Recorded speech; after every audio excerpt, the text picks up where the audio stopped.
کہ اپنی لڑکیوں سے ناانصافی کر رہے ہو، لیکن ڈھٹائی سے کہتے ہو کہ یہ بےغیرتی نہیں ہے، کیونکہ تم انہیں دلہن بنا کر ان کا نکاح پڑھوا کر رخصت کرتے ہو۔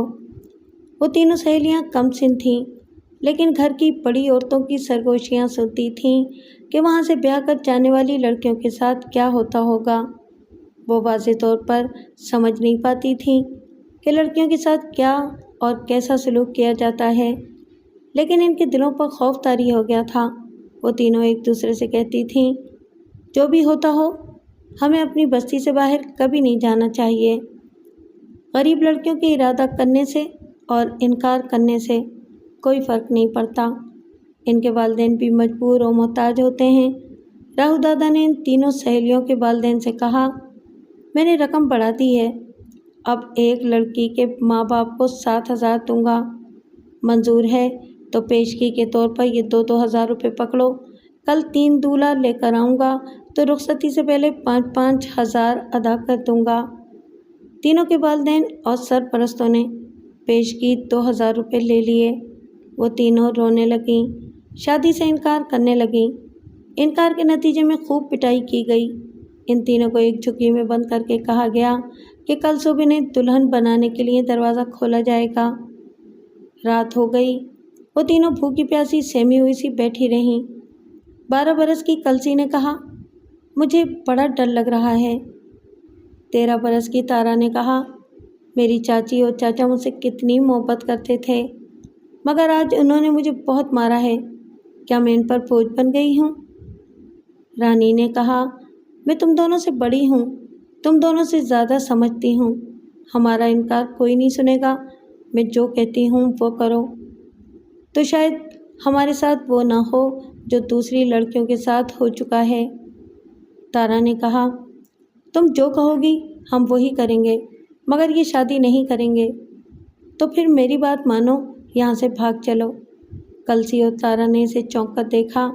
تارا نے پوچھا، ہم بھاگ کر کہاں جائیں گے؟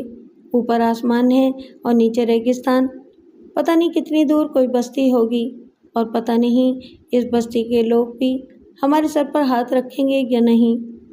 رانی نے کہا، کوئی ہمیں پناہ نہیں دے گا تو یہ ہمارے مقدر کی خرابی ہوگی، مگر میں تو ایسی جگہ دلہن بن کر نہیں جاؤں گی جہاں سے کوئی واپس نہیں آتی ہے۔ تم دونوں میری بات نہیں مانو گی تو میں اکیلی یہاں سے چلی جاؤں گی۔ ہم ہمیشہ دکھ سکھ میں ساتھ رہتے آئے ہیں، آج بھی ساتھ رہیں گے۔ کیوں کلسی، تو بول، ساتھ چلے گی یا اپنی تقدیر یہیں پھوڑے گی؟ کلسی نے کہا، تم دونوں جاؤ گی تو میں یہاں اکیلی نہیں رہوں گی۔ وہ تینوں ایک دوسرے سے گلے لگ کر رونے لگیں۔ انہوں نے کبھی سوچا بھی نہیں تھا کہ گھر سے بھاگنا ہوگا اور اتنی بڑی دنیا میں جانا ہوگا جسے پہلے کبھی دیکھا نہیں ہے۔ وہاں حد نظر تک صرف ریگستان ہی دیکھا تھا۔ وہ یہ بھی نہیں جانتی تھیں کہ سب سے قریبی بستی 10 کلومیٹر کے فاصلے پر ہے۔ وہ کلومیٹر کا حساب بھی نہیں جانتی تھیں۔ رات گزرتی جا رہی تھی، پتہ نہیں کیا وقت ہوا ہوگا۔ پہلے وہاں کسی کے پاس گھڑی نہیں تھی۔ انہوں نے آپس میں چندہ جمع کر کے ایک گھڑی خریدی۔ وہ گھڑی اس جھگی میں رہا کرتی تھی جہاں چند نمازی باجماعت نمازیں پڑھا کرتے تھے۔ پھر راہو دادا انہیں کلائیوں میں باندھنے کے لیے سستی گھڑیاں لا کر دینے لگا تھا۔ ان لڑکیوں کے پاس گھڑیاں نہیں تھیں۔ وہ انگریزی گنتی نہیں جانتی تھیں۔ اگر گھڑی ہوتی تو اس کے 2 کانٹے دیکھ سکتی تھیں، مگر کیا وقت ہوا ہے یہ نہیں بتا سکتی تھیں۔ اس وقت وہ گھوپ اندھیرے میں بیٹھی ہوئی تھیں۔ گھڑی کیا نظر آتی، جبکہ وہ ایک دوسرے کو دکھائی بھی نہیں دے رہی تھیں۔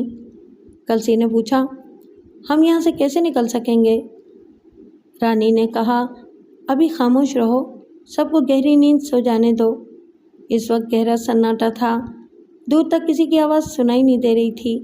وہاں تمام جھگیاں سرکنڈے کی ملائم اور پتلی لکڑیوں سے بنائی گئی تھیں۔ ان پتلی کمچیوں کو ایک دوسرے سے جوڑ کر دیواریں بنائی گئی تھیں۔ وہ رانی کی ہدایت کے مطابق اپنی انگلیوں سے ان کمچیوں کو الگ کر کے توڑنے لگیں۔ ایک کمچی کے ٹوٹنے سے ہلکی سی آواز پیدا ہوتی تھی۔ وہ آواز رات کے سناٹے میں گونجتی ہوئی سی لگتی تھی۔ وہ ٹھہر ٹھہر کر انہیں توڑ رہی تھیں۔ بڑی دیر بعد اس دیوار کا اتنا حصہ ٹوٹ گیا جہاں سے وہ گزر کر باہر نکل سکتی تھیں۔ ایک سہیلی نے